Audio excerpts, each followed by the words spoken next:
Halo semuanya, perkenalkan saya Dewa Yuputu Melani dengan NIM 858958073. Pada hari ini, saya akan melakukan praktikum untuk mata kuliah praktikum IPA di SD pada modul 1 yang berjudul Makhluk Hidup. Kali ini saya akan melakukan pengamatan mengenai gerak pada tumbuhan dan juga respirasi makhluk hidup. Ditunggu keseruannya ya. Lihatlah, daunnya menutup perlahan saat kita sentuh dengan pelan. Ini adalah percobaan pertama, yaitu seismonasti.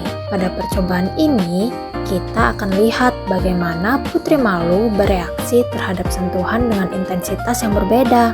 Lihat, reaksinya jauh lebih cepat ketika kita naikkan level ke sentuhan sedang. Dibandingkan sentuhan halus tadi, daunnya menutup lebih cepat. Terakhir, boom, sentuhan kasar atau cepat. Begitu batang utamanya kena guncangan, seluruh tanaman langsung menutup dengan cepat. Tumbuhan itu sebenarnya punya perasaan. Mereka nggak cuma diam loh, tapi mereka bereaksi terhadap lingkungan sekitarnya. Oke, eksperimen kedua, niktinasti. Pernah dengar istilah tumbuhan juga butuh tidur? Nah, ini pembuktiannya. Niktinasti adalah gerak nasti yang dipicu oleh suasana gelap. Saya tutup putri malu kedua dengan baskom yang kedap cahaya, sementara putri malu pertama di tempat terbuka. Sudah 30 menit, yuk kita buka.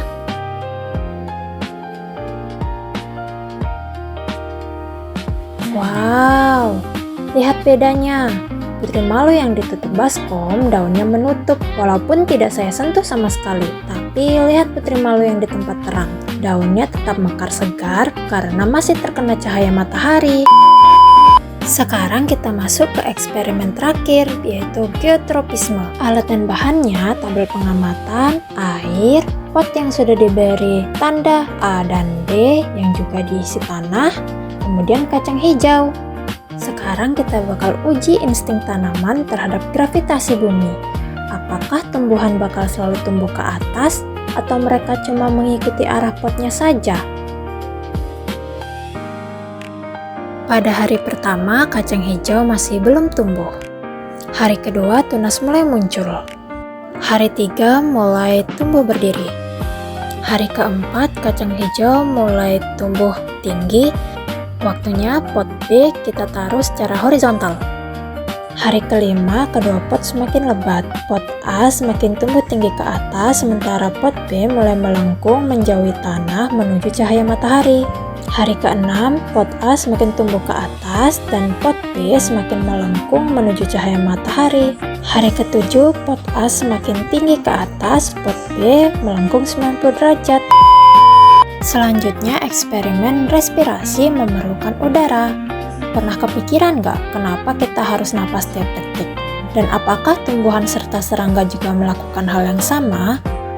Nah, di sini ada 3 botol. Botol A untuk kecambah, botol B untuk belalang, dan botol C kosong sebagai kontrol. Sebelum objek masuk, di dasar botol, saya beri kapur sirih yang dibungkus kapas untuk mengikat gas karbon dioksida. Selanjutnya masukkan kecambah pada botol A, belalang pada botol B, dan botol C kosong. Lalu tutup dengan rapat menggunakan plastisin. Lalu tusukkan pipet, kemudian olesi vaselin di sekitar pipet dan plastisin agar menghindari kebocoran.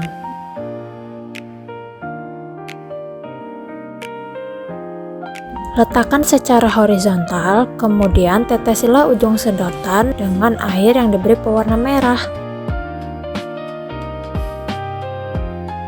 Amatilah tetesan air berwarna pada setiap respirometer dengan selang waktu 5 menit selama 5 kali pengamatan.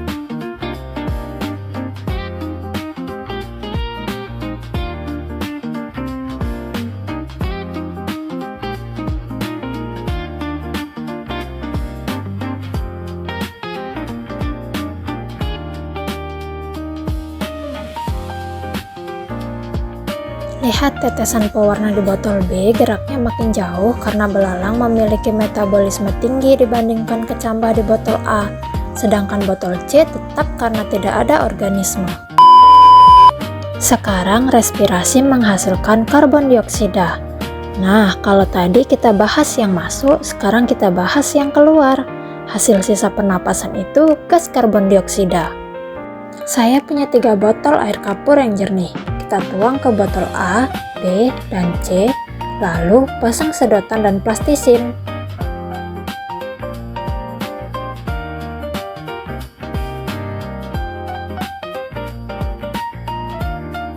Kemudian, hisap udara pada botol A, lalu hembuskan ke botol B. Lakukan berkali-kali sampai air kapur di botol B keruh. Itu tadi praktikum hari ini. Jadi, tumbuhan memiliki kemampuan merespon rangsangan melalui gerak nasti dan tropisme.